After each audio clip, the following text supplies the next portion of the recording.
everybody. So my name's Anna Minton and I'm the chair of Lambeth Southwark Mind. Apologies for my earlier lateness, but I did get here just after it started and it was a really, really interesting film. And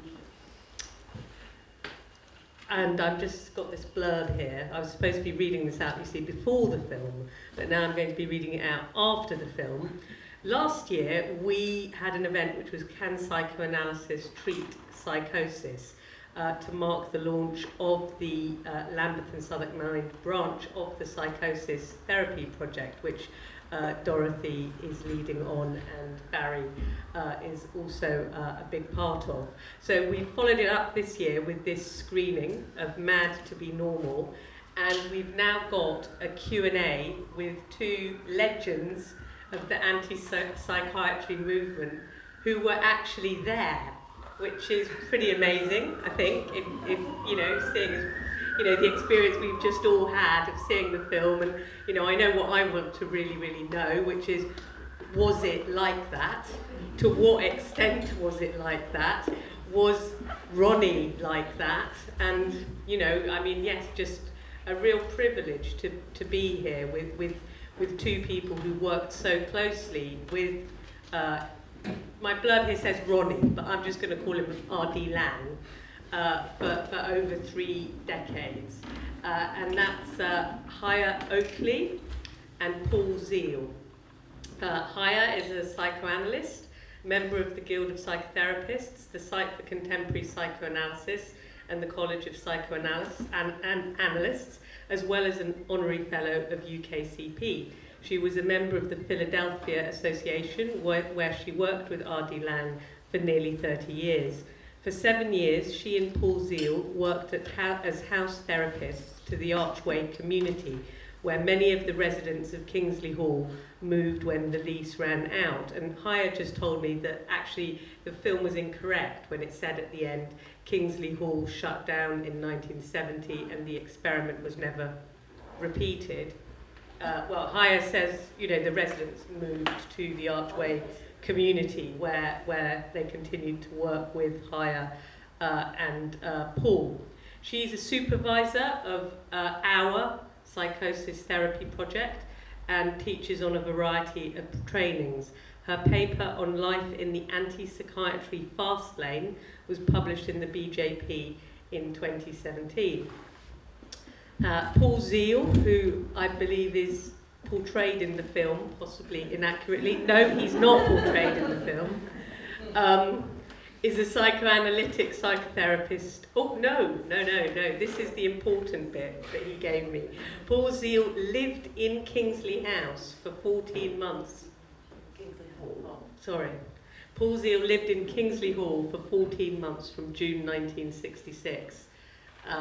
He then taught in a special school for extremely disturbed children before training in psychoanalysis with R.D. Laing and the Philadelphia Association. With Haya. He was a house therapist in various Philadelphia Association households for 20 years.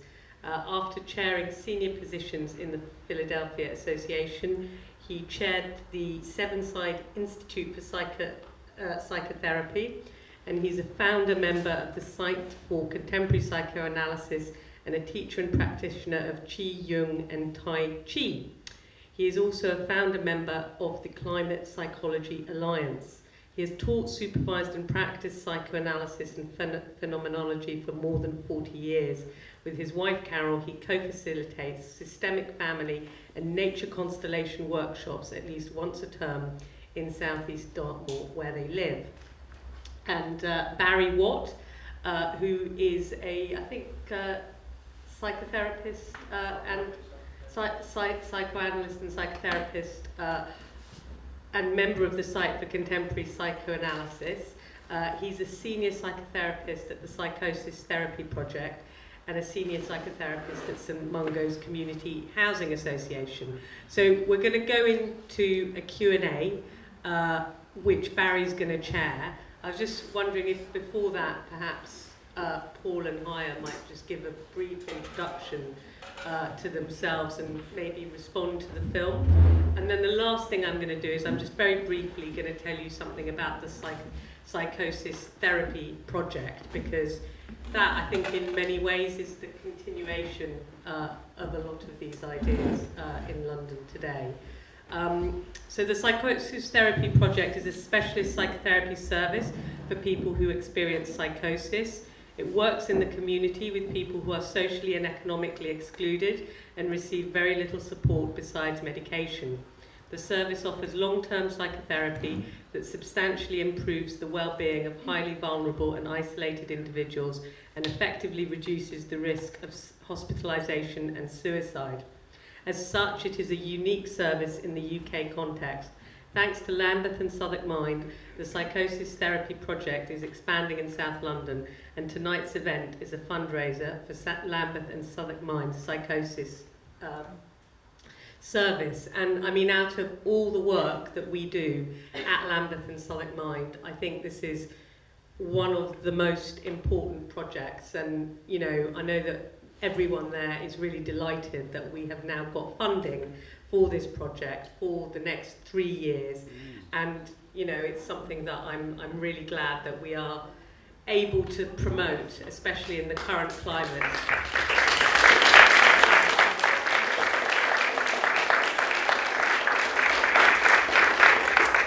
So, I'll pass you to Barry. Thank you very much. Would our two panellists, Haya and Paul, like to have some initial reflections, some initial thoughts on the movie?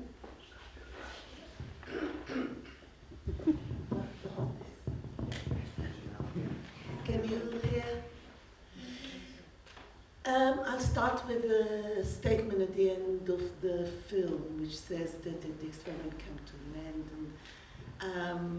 And it's the second time I've watched the film, and I'm glad it's the second time, because the first time I watched it at home on my own, and it was very, very disturbing, because David Tennant does a wonderful, absolutely 100% accurate Ronnie Lang. In every respect, the voice, the intonations, the kinesics, brilliant. And so it was a bit eerie, somebody you've known well and who's dead, suddenly be in your living room. So it was a very disturbing experience, as well as, you know, very nostalgic, to relive something of the distant past, but also something very relevant to now.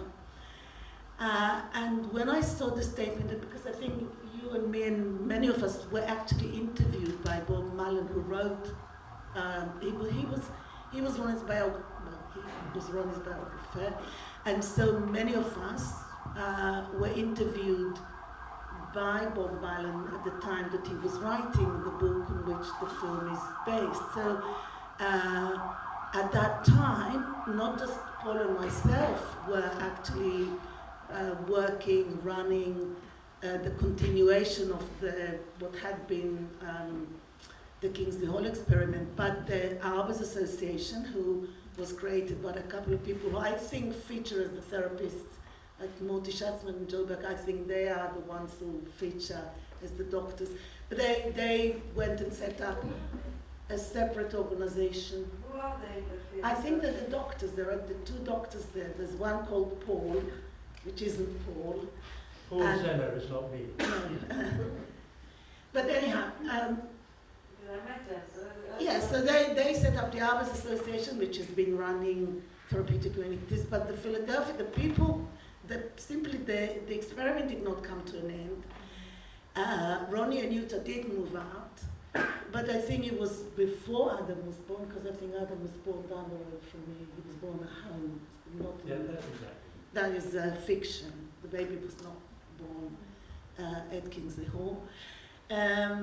But the statement at the end, you know, that the experiment came to an end, I don't know why Bob Mullan put it in there, because he knew very well that it's still going on. Not only did go on, but it's still going on. So many of the people, because the lease to the building came to an end, many of the people who were there, some of them moved out, some of them moved to what was later was known as the archery community. Now, we were not the first people to be house therapists to the archery community. I think originally it was Michael Yoakum and his wife who actually lived there.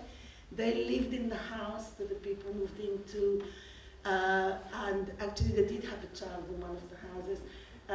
Dr. Leon Regler was house therapist in another house. He didn't live in it, and I think it was after his departure that we were invited by the residents of what was then known as the Archway community, because it was made up of 3 derelict houses in Archway that were due for demolition, but the council didn't have money to renovate them. So they said, well, if you would like to use these buildings, for your community. And funny enough, Paul has forgotten that we were never paid for the work that we did there. And I used to pay my own bus fare, I remember that very well. And he said, yeah, but later on, I said, no, but for 7 years, the 2 of us were house therapists, and I'll tell you later if you're interested what that entailed. We were never paid. It was a labor of love. It was a continuation, if you want to call it an experiment. And we had some very famous residents. We had Mary Barnes, who'd since published a book about her time. So, Paul actually lived in Kingsley Hall. I came to the UK in '68. It was just towards the end of Kingsley Hall. So I visited a number of times. I can't say I came to the end party, because there seems to have been like 6 months of parties going on, rolling into one another. So I was there for those parties. And so in terms of accuracy, yes, there are some, well, let's start with the inaccuracies. As I said, the experiment did not come to an end. Still PA houses and ours houses going on. The character of Jutta Lang is totally fictional. I think Bob Mullan was trying to make a love story film, and as such, her character is totally fictional. But everybody else, Ronnie and all the other characters, are certainly, if not one by one, but they are amalgams of people that we knew, events that took place. The story about America was actually televised. I mean, it's, all of that is true. And the first time I watched it, I think I was telling Paul on phone, I thought, well, what wasn't accurate in my memory is the place seemed too neat, too clean, and too calm. But watching it again today, and I don't know, Paul will say, because he actually lived in the place. But in terms of our experience of the Archway community, as I said, for 7 years we moved. We didn't move a lot from one area to another, but towards the end, the council actually gave us a new building in Tollington Road, so that was a big change. It was the first time we had a proper building with central heating and so on. I was just thinking today, yes, there were crises at times with, people behaving in certain disturbing ways. There was a mess at times, but actually there was a lot of calm as well. There were many times when we would turn up and people would be in their rooms, they'd be rather quiet. So, I don't know, maybe you could say something about whether it was as neat and whether what was what? whether you remember the place as neat and I can quiet. say something about that, yeah.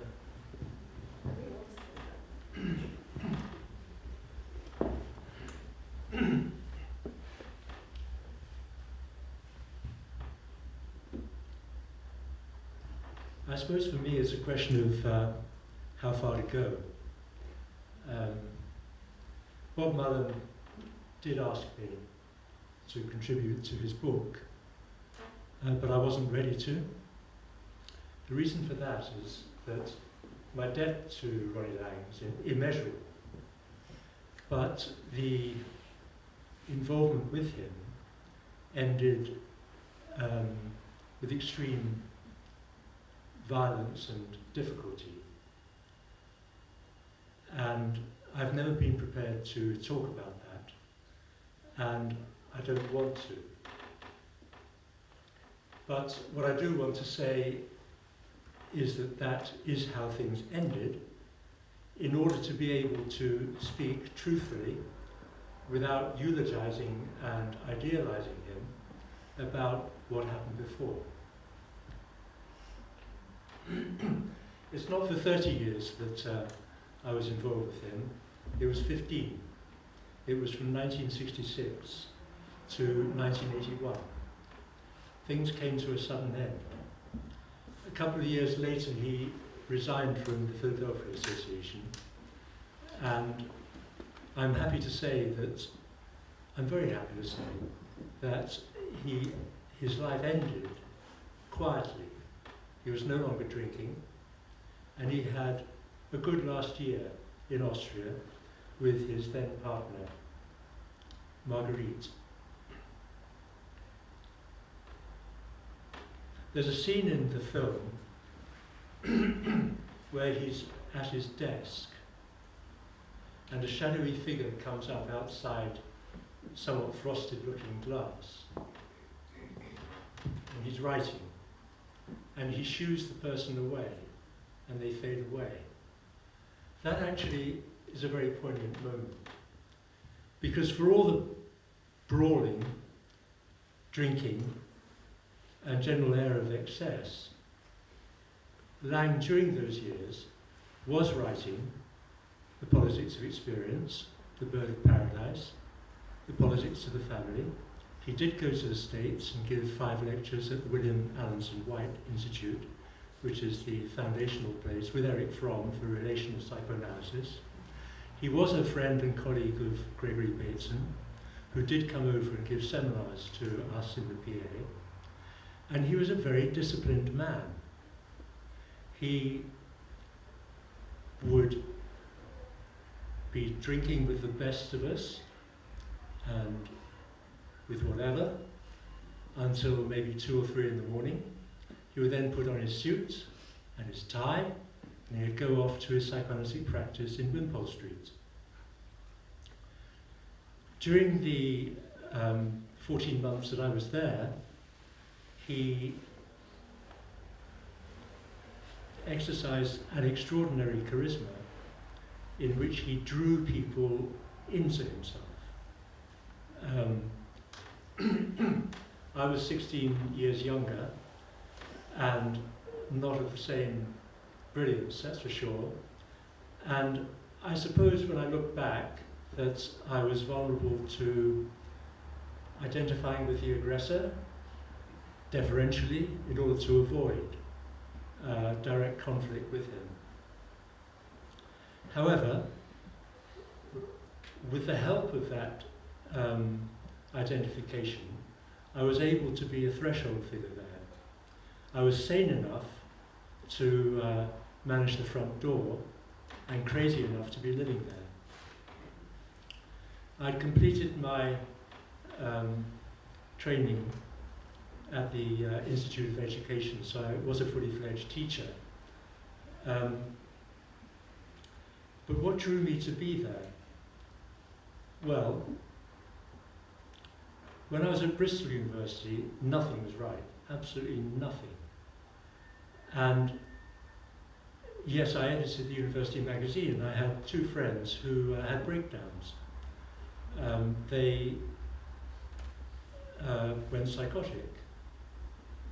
And I published their writings and their drawings, and I interviewed the psychiatrists who treated them, and a couple of professors who I was on good terms with. And I called the issue Student Malaise. And I think it was partly from there that I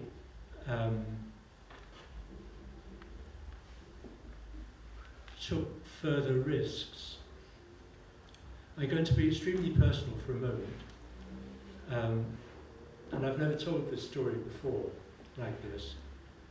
I was thinking about, how am I going to do this evening? What am I going to do? What would be truthful and relevant to this occasion?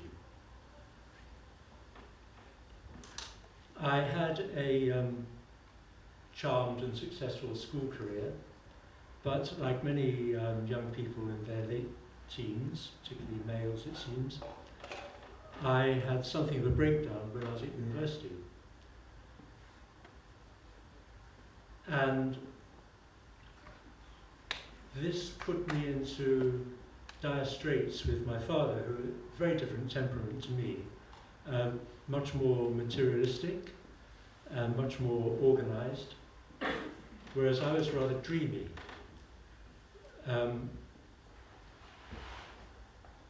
So when I came across the divided self, I thought and felt there was something here for me. So I knew that he was experimenting with LSD, so I went and got some LSD and took it, see what would happen, and heard him give a talk on LSD and the Tibetan Book of the Dead at the original Institute of Contemporary Art, somewhere near Oxford Street.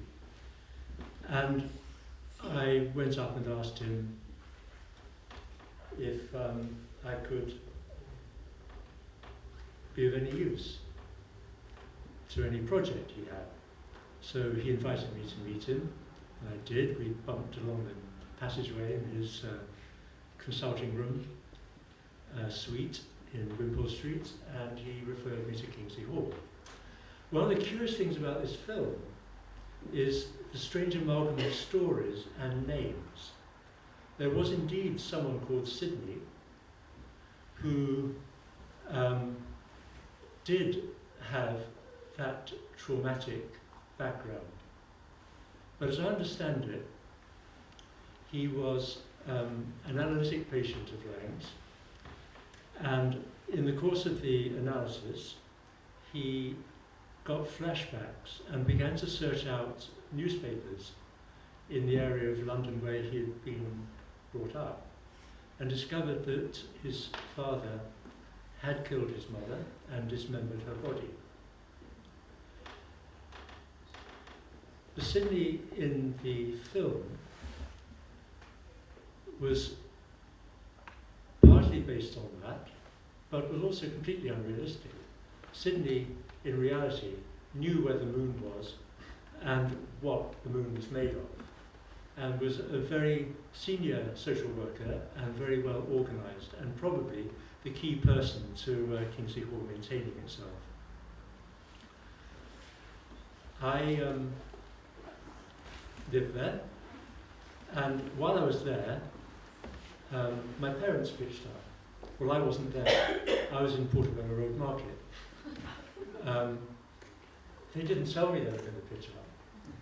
They pitched up, and they met someone who said he was Dr. R.D. Laing, who showed them my room with its crumpled bed on the floor, no mattress. No mattress, no bed. And then they departed and never spoke to me about it. Now this is the really personal bit I'm going to tell, and I haven't told this before, but in terms of the mapping operations of families that Ronnie was involved with, I think it's an illustration. My father was very concerned that I was schizophrenic. My aunt's husband was a surgeon, and a friend of his was a surgeon as well, but also a psychoanalyst. And unbeknownst to me, I was being observed at a couple of family occasions, and this man did confide in my uncle that he thought, yes, I was schizophrenic. As far as Lang was concerned, I wasn't schizophrenic. And I wasn't, not in the terms that were portrayed in that film.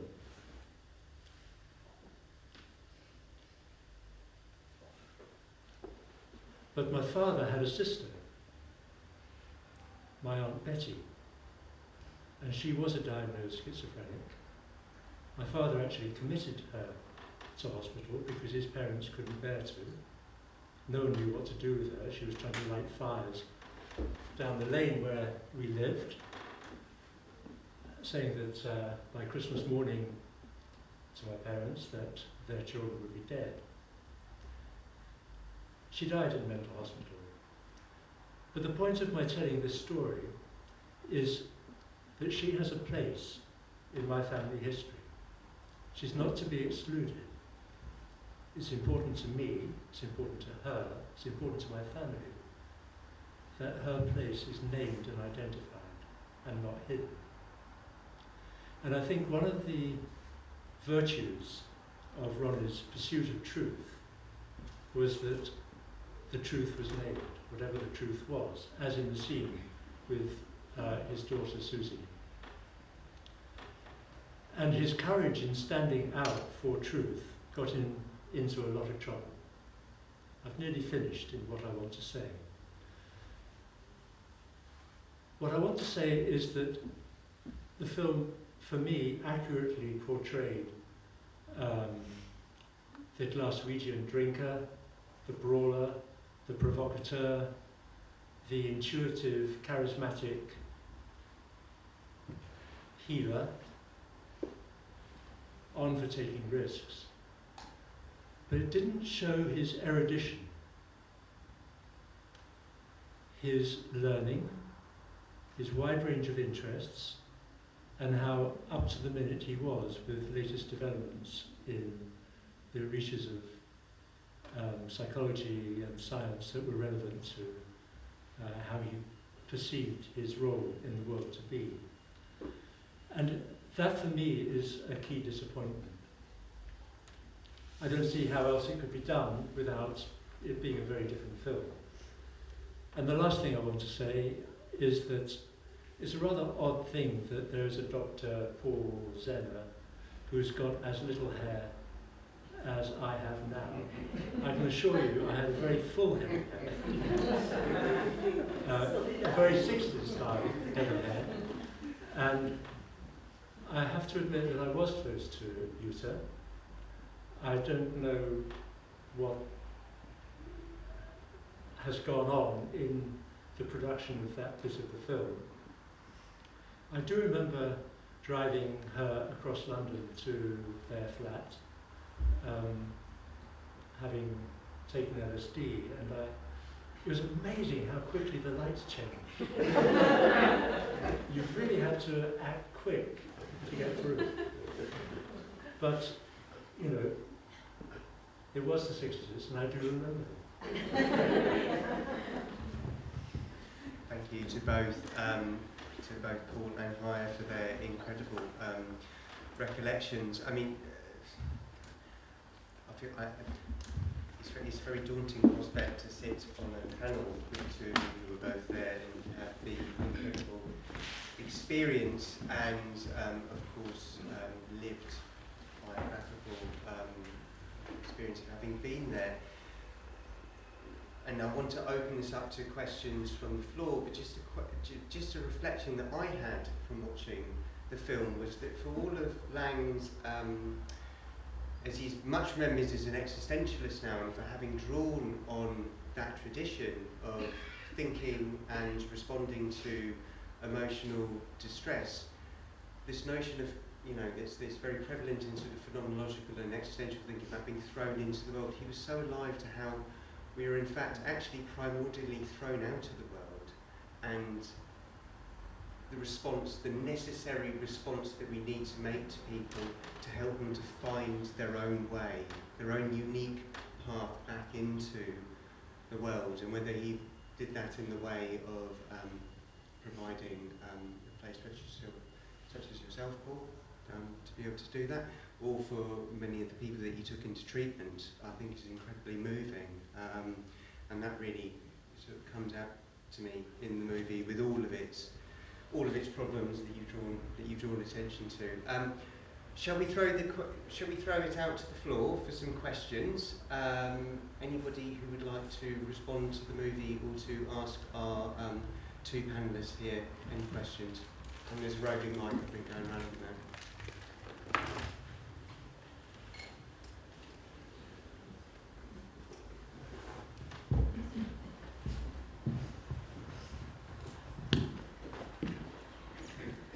Hi, thank you very much for sharing I hadn't seen the film before tonight, and it touched me a lot. My question is really about what happens, or what has happened since then, in terms of this experiment. Is it still happening now? And also the fact that my impression is that R.D. Laing was, the only thing that mattered to him was the person as a whole. And it seems that the NHS today is going away more further. Sorry, I can't quite hear. That's a sorry. Sorry, the only thing that was important to him is the person as a whole. Each person is themselves. And as a society, and the way that psychological help is given to people in distress in the NHS is going further and further away from the person, but just as if it was being one side, like it needs to be one size fits all and pretty quick. So I just wonder what your thought would be on what you would do today, or. Okay, so we come to the serious bit of the evening, and why should anybody bother to see this film, and what's its relevance, apart from being a sort of home movie, and we can reminisce about old friends and what we used to do when we were young. I found myself saying this quite a few times, so my apologies if you've heard me say that before. Somebody told me that young children nowadays don't get the point of the story of Hansel and Gretel, the Hansel and Gretel, because they don't understand why Hansel and Gretel didn't text their parents or sent them a WhatsApp message or looked on the Google map to see how to get home. Why did they have to do? So it's very difficult for us sometimes, even those of us who've lived through that time, to transport ourselves back in history to the times when this took place. And in order to understand what was taking place at the time, we need to remember that this was the 60s. It was the events that were happening throughout Europe and North America, the stuff that culminated in '68, in the events of '68, as the French call them, when there was an uprising against the grand narrative, against big institutions, against the dehumanizing of the person, and so on and so forth. So it was in that context that a variety of people, artists, psychiatrists, psychologists, philosophers, began to speak on behalf of the mentally ill, the people who at that time nobody cared about. It was mental institutions that were handed the custodian role of the people who society found disturbing. And one of the reasons that Ronnie's writings and other people's writing at the time had such an effect is that they exposed the ill effects of what was supposed to be the treatment that these people were supposed to receive in those places, the ill effects of institutionalization, the alienation, the collusion between psychiatry and the drug companies, and so on and so forth. And of course, a lot of the stuff that nowadays we take for granted, that the patient is a citizen, they have rights, they have a viewpoint, they have a voice, we have advocates, we have our language in terms of service users and so on. I mean, it's a different world. It's very hard to imagine a time when, because somebody might not know the name of the Queen or what the date is, they will have no right to say whether they want to have a bath or not, or whether they want to be hospitalized, or whether they're hungry or not, whether they prefer to eat their meal at midnight instead of 7 a.m. I remember before I came, because I came by a very different route than Paul, and there was nothing that exotic in my family background. I graduated as a psychiatric social worker from the university, and I'd worked in a couple of mental hospitals in Israel before I came to the UK. And I was just very, very curious to understand. Nothing that I was told enabled me to understand the mind of the psychotic patient. I didn't have difficulty recognizing whether somebody was mad or not, but I didn't understand, if they'd gone over the borderline, as sometimes it is. Where were they? What was the world that they occupied? And I was very, very curious. And so I came for personal reasons to UK for 1 year, and en route I was reading The Divided Self, and I thought, whilst I'm here, I may meet this person. I wasn't aware of his notoriety or anything. I was a bit disappointed with the book because it didn't have a chapter on treatment. But it was very interesting, and I thought, maybe I can learn something about the mind of, And so I wrote to Ronnie, not being aware that he was such a famous person, and he invited me for lunch. And we met in his office, and we had sandwiches, and he told me about what he was up to, and he said, well, you can go and meet these people. He gave me a list of names and addresses, and if there's anything you come and want to do with us, well, come back, and and I'm still here. So I think the thing that grabbed me was, apart from a very, very important thing, which is to do with respecting the individuality of the individual, just the respect to another human being, is the idea that madness can be made intelligible. That's what hooked me. I thought, there is a way of making sense of it. And of course, the way that colleagues make sense of it nowadays is not necessarily the way that Ronnie made sense of it at the time. He was very influenced by Gregory Bateson, and it was a delightful evening when we had the great privilege of hearing the man himself talking about his experiments and so on. So we've moved on from that, but what we haven't lost is the idea of respect and the hope of intelligibility. And I think that this is one of the things that those of us who are involved in the teaching of psychosis and in the supervision of the project have brought to it, as well as a great deal of experience over the years of how to deal with people in a very extreme states of distress and very, very strange states of mind. To the question. My response to your question is basically that, informed by all those experiences which are available to most people in one form or another through what they may find in the cultural field, I've been able to survive more or less, usually having someone psychotic in my practice. When I moved to a small town in Somerset in the mid-1980s, I did want to sort of open a household, but I realised it just wasn't going to work because the town was too small. The great thing about the households in London is the anonymity of London streets. It gives a lot of privacy. However, one person a young man, rather bright, who was cutting himself quite severely, and his parents were distressed, allowed himself to be admitted to the local psychiatric unit. And he was in this room,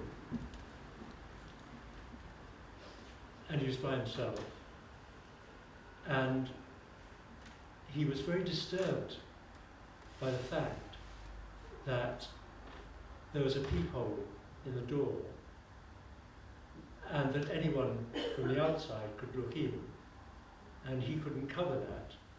It was not permitted, and that he had no privacy inside that room. So he discharged himself. And I suppose that is a sort of quiet version of some of the more hilarious, you might say, scenes which are depicted in that film. I don't know who John was. I don't remember anything of that scene. I don't know if it's complete fiction or beyond the time that I was living there. But I do know that one of the friends whose work I published at university, his brother was severely suicidal and often hospitalised, and we went and rescued him from hospital. He came and lived in Kingsley Hall, and occasionally he would end up back in a hospital because he would just sort of wander off and get picked up, and we'd go and rescue him, so to speak, as we understood it. So I learned a kind of there's a kind of osmosis between the inside of the institution and the outside of the institution, and thus my sense, my conviction, that the institution is part of the community and accountable to the community where it stands. And I would say that by holding firm to that position, there's a whole number of psychotherapists and psychoanalysts have been able to have patients in their analytic practice who have had psychotic episodes. Winnicott himself did. As a well-known analyst, I lost her name, who was always admitted to hospital whenever Winnicott went on holiday for a few years. So there's a kind of, even with those daunting big grey things which don't exist anymore because they've been sold mostly, there was a kind of osmosis, there was a transitional space between inside and outside. And I think that what we learned was how to exploit that. I think maybe this question about the inside and the outside is very, very important. I mean, Paul, just to pick up on a comment that you made at the conference earlier today about the way in which psychosis has been treated within the community for, since time immemorial, but has also been shunned by the community since time immemorial. And maybe for us all to think about the way in which we can make space for psychosis, for psychotic experience within the community, to respond to it in a way in which it doesn't need to be treated with drugs, with institutionalisation, with repressive measures, in which we know that Laing was perhaps rather hyperbolically responding to in his own milieu. Are there any more questions from the floor? So there's a question here, there's a roving mic. I guess I just have a question. So I, about 9 years ago, was a patient at a psychoanalytically informed therapeutic community, and for me, a massive part of the experience of being there was about peer-to-peer support and the experience of being with other people, and the sort of inherent wisdom to that. So and now that's my work. So I was wondering, well, for both of you that were there, what role that may have had, if any, in at Kingsley Hall, but also in the Houses at Archway, but also for, I'm a little bit ignorant about the project here at Lambeth and Southwark, but what role that is potentially playing, because I know there's other models that are very progressive in terms of looking at and making sense of a psychotic experience that heavily emphasise the role of lived experience. So I'm just wondering if it has any place here, because I think sometimes the hierarchies of analysis can be difficult to match up with peer support, and it has to be well thought out when it's done. So yeah. Before I pass the mic on, I sort of feel duty bound to respond to the question, because it sort of picks up on the question that the lady asked here about what survives of the tradition, and of course the answer is the Psychosis Therapy Project, which we're all here gathered for tonight. I mean, this is what survives, in part. I mean, there are other things going on. That survives as part of the tradition.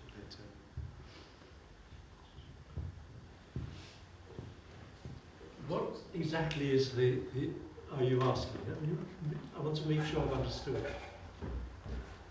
How do you understand the support that people who were residents, whose reality perhaps differed from people outside the house, support each other?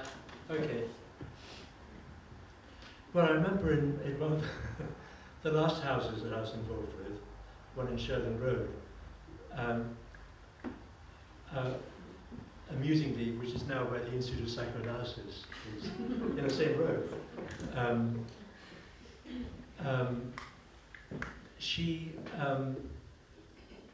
the Independent newspaper had just been produced, and she began to buy it because she wanted to be independent. So again, that was a kind of inside-outside thing. I don't know what she made of the newspaper. I think she was pretty frightened by it, frankly. And I suppose that the thing that is that Laing says in the film about the atom bomb inside her, but there's these megalomaniac rulers who have a whole nuclear industry with which to detonate everything. The scale of things and the power discrepancies. And I think that trying to value people's experience metaphorically, helping people to appreciate that what they're inclined to take literally represents something of their inner world, and so kind of opening pathways to that in a world where there literally are, never mind the Novichok thing in Salisbury. I mean, who would make that stuff? I mean, they're ordinary human beings, presumably, with kids, probably. You know, they've dedicated themselves in some laboratory and some saturnine venture to create something that's so totally toxic that it's smeared on the doorknob. It kills. I mean, this is part of our actual world. And I think that a number of the people who I've met over the years, clinically and in various contexts of that sort, are just really frightened without much capacity to defend themselves. And I see that currently with the issue of global warming, where a whole number of people who have a very small carbon footprint are terrified, and those who have a far larger carbon footprint kind of manage to disavow that there's an issue of concern. And in terms of mad to be normal, it is mad to be normal. Also, some people madly want to be normal but can't achieve it, and they don't want to achieve the normality which is on offer. Attempt to answer your question in a bit more mundane. I thought that was. It was beautiful. It was about as mundane as your shirt. Exactly. It wasn't mundane. So, one of the slogans that went round in the 60s and 70s in our neck of the woods was that treatment is essentially the way we treat one another. So in that sense, the philosophy of the households, and they were called households, they were not called by us therapeutic communities, we called them households. And there were residents in the household, and it's the residents in the household who chose one another, and they chose us. They invited us to be their house therapists. So, and I'm not saying it was a good or bad thing, I'm just describing how it was. So there was no staff, so like we were, the house therapists took 3 buildings, derelict buildings, that housed 15 to 20 people at any given time, with this varied range of diagnostic labels that come from some of them from Kingsley Hall, one of them who's been through every possible psychiatric institution you can imagine, and others who came in a crisis, cut the wrist, jumped off the window and basically disappeared to the nearest mental hospital. Now, there was no staff. We collected the minimum rent, we dealt with any issues with the outside world, and we turned up there 2-3 times a week for meetings. There'd be a time for meeting. Now, nobody had to come to the meetings. None of the residents had to come to the meeting. There was no rota about who was going to clean, if anybody was going to clean, when and how. The only rule they made was that there was not going to be any acting out about the minimum rent. They realized that basically we're going to lose the building. We, as said, we weren't being paid. So there's no question of making a profit. And the rent was so minimal that anyone in those days on Social Security could do it. In fact, many of them risked losing their Social Security because they tried to explain that they were getting food, but it wasn't board and lodging, but it was just rent. But they, had a number of times I had to go to social services and explain what this bizarre place was. I imagine nowadays it just wouldn't be a non-starter with health and safety and safeguarding. Is it what it's safeguarding? So the people who lived in the house and who spent most of the time with the other people who lived in the house and themselves were the people who lived in the house. Right? It's true that on occasion I'd get woken up and, I would always say, if there's a crisis, don't try and deal with it yourself. Please call me before midnight. But it will always be at 2 a.m. because they tried very hard, to keep the person from jumping out the window or taking the overdose or whatever. It'll be at 2 a.m. and I'll wake up and I'll curse. And then I'll call a colleague who lived around the corner and had a car, and he was always up for. I don't know what he was doing at 2 a.m. He was always up for coming around with his car. And so it was absolutely fascinating. And some of what was fascinating to us was so commonplace that we didn't even see it. So once, we used to get curious visitors and students and whatnot. So a woman who ran the psychology department in Israel, in Haifa, contacted me and said she's in the UK, she'd heard about the therapeutic communities, could she come and visit? So I asked, and said that there's a meeting tonight, but the resident said it's all right. No, it's a business meeting. Could she go? And I guess she could come. And so she came, I drove her there, and the meeting was, as far as I'm concerned, totally dull and uneventful. There was a little bit of money to decorate. And so there was a discussion about, should everybody be able to decorate their room what color they wanted, and how we're going to decide about decorating the communal space, and so on. And one of the young women there, let's call her Pat, who lived on the top floor, who believed that we were all Martians and she was the only human amongst us, never took part in any discussions, never sat in any meetings. She would slam the doors. That's how you knew that she was in the house. And it came to a vote about what color to paint the living room, and somebody said, hey, hold on a minute, Pat, we should get Pat because we're going to vote. Pat came in, she slammed the door and she walked out. On the way back, I was saying, oh, I'm really sorry, it wasn't very interesting. It was amazing, it was amazing. I think, what are you talking about? The whole evening was about bloody painting the living room. What are you talking about? And she said, well, this person who just kept, how people were mindful that she wasn't there to vote, and although she may have been out with the fairies, it never crossed anybody's mind that because we were Martians and she was the only human and she wasn't in the meeting, that somehow I wouldn't bother about Pat. She's not going to bother. She really wouldn't bother. It's irrelevant because you treat other people as human beings. And of course, at the other end of the continuum, you have the people who've been through every kind of crazy behavior. And I remember one of my own patients who was diagnosed as a catatonic schizophrenic. When he started to come alive, I turned up one day. We were at the meeting in one of the houses. He was in his room naked under a blanket in the other house.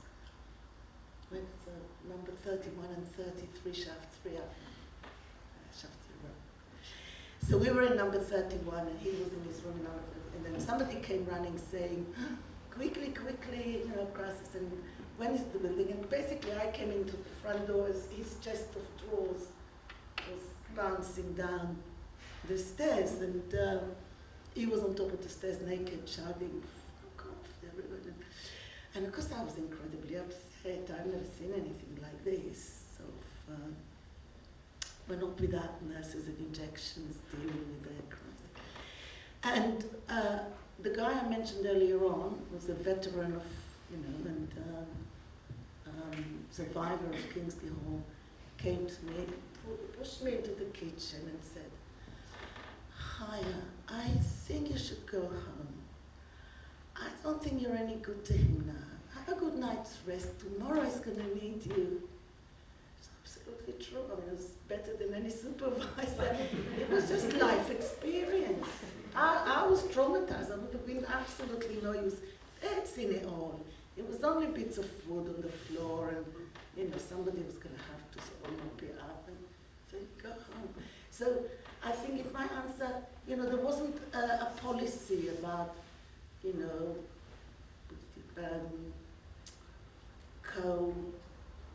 peer. People were living together, and it was their home. And we were coming in to contribute in whatever way we could. Sometimes we could, and sometimes we couldn't.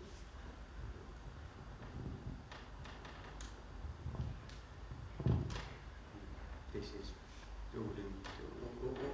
all incredibly moving, and I'm sure we want to mine Paul and Haya for more information. I'm just thinking about maybe the possibility of having one more question to respond to. It's been a long day, especially for those of us who have been at the conference as well. So is there one more thought or one more question that would like to be asked? I can hear there's a lady here at the back, if the roving mark is still in classes.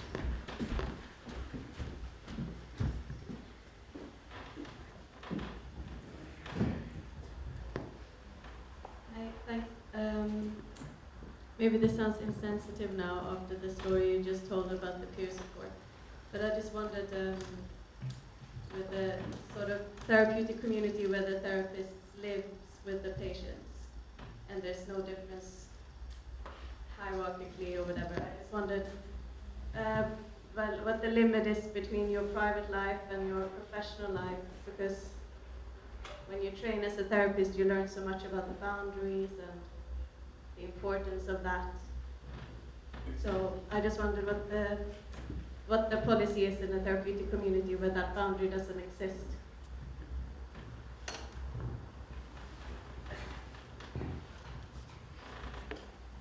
Well, the only household that I actually lived in was Kingsley Hall.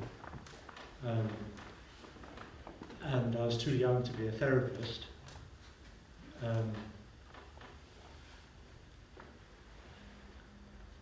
The later houses that I was involved with, I didn't actually live there.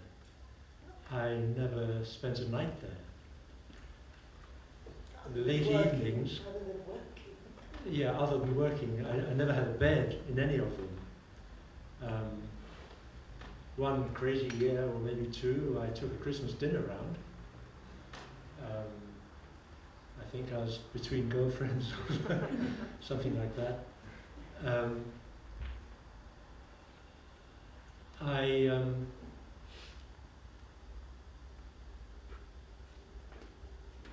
The question of boundaries is, of course, really important. It's foundational for how we respect each other, and I think that applies whether or not one's living in the household. I think that actually living there is not the crucial issue. It's how one is there when one is there. I can't say that for some time my own life was that much better organised than those I was involved with there.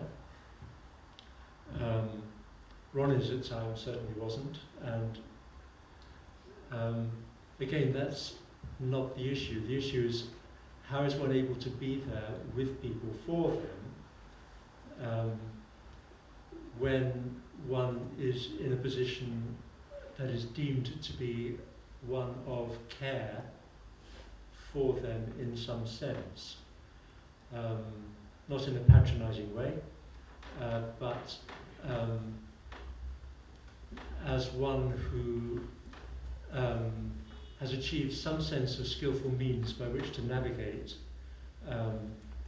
the hazards of everyday life. One has to be able to be some example, to be able to show one's vulnerability, one's relationality, to know no better, but also to somehow be able to indicate that one can get there on time and leave on time, or certainly get there on time. When one leaves might be another story, might be several stories later. And I suppose that one thing I've been thinking about today was the difference between the two kinds of time. Chronos, chromatic time. Chronos ate his children. And then there's kairos, which is subjective time. And I suppose that when we're very, very disturbed, we live very much in subjective time. Like Françoise, was it, today talking... Hi, hello. Talking about, yes, talking about if one, well, putting it in this kind of way, if one can't occupy the present, then one can't know how past leads into the present and impacts on future. So if one can't achieve a sort of chromatic time in which one knows that one's going to face one's own death, and instead with sort of every kind of defense occupies subjective time that has no boundary, then part of one's task as a minder or a mindful person or a therapist is to be able to show some sense of procedural time or processional time, or sort of sequential time, so that the person might begin to accept more of the reality principle.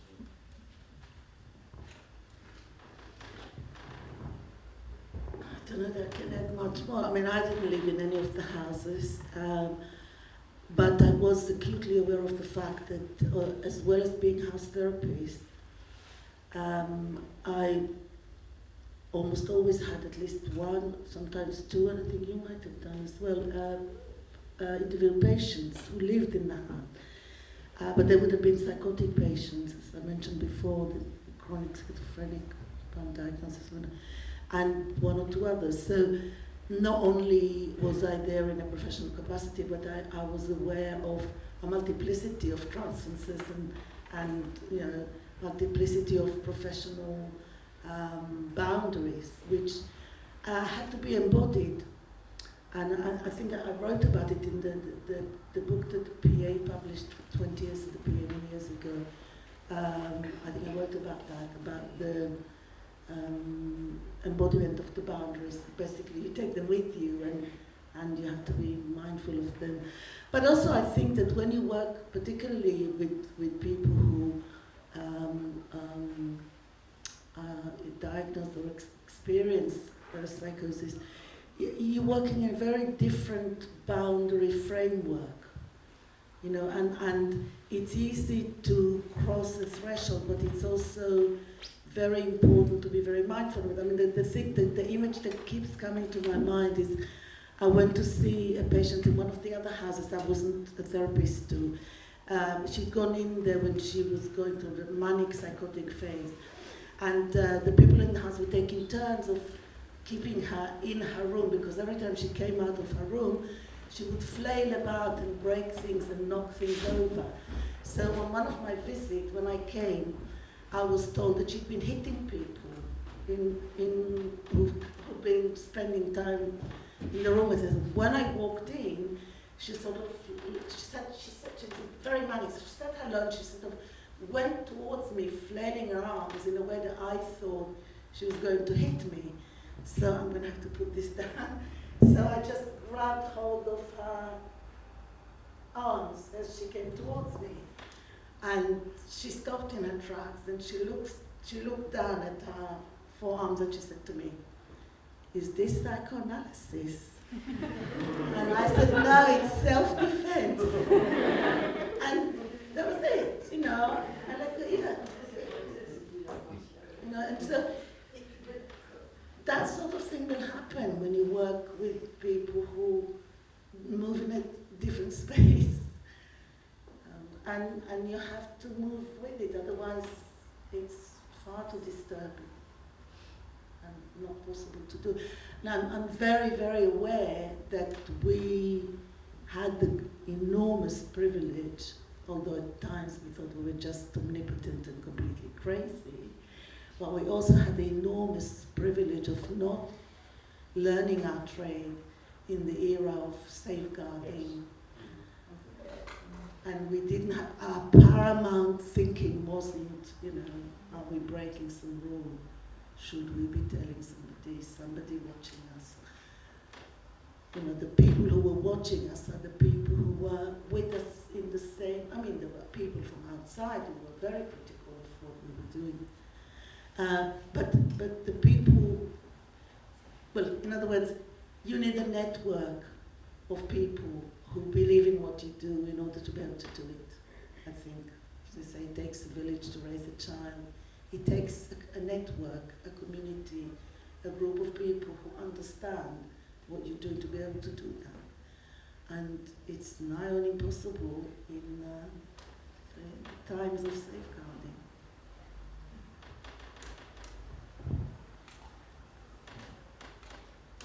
Extraordinary, poignant words from Haya at the end there. Then it takes a village to raise a child, and it takes a network of professionals and supportive people in order to keep a project such as the Psychosis Therapy Project going. And we have all been incredibly blessed that you tonight turned up to show your support or attended the conference. And I also think just incredibly lucky to hear firsthand the stories of the people who lived through those initial first experiences at Kingsley Hall, at the Archway community, and we're here tonight in order to be able to share that to you from a time beyond, or before I should say, the age of safeguarding. And if you could all join me together in a warm round of applause for them tonight.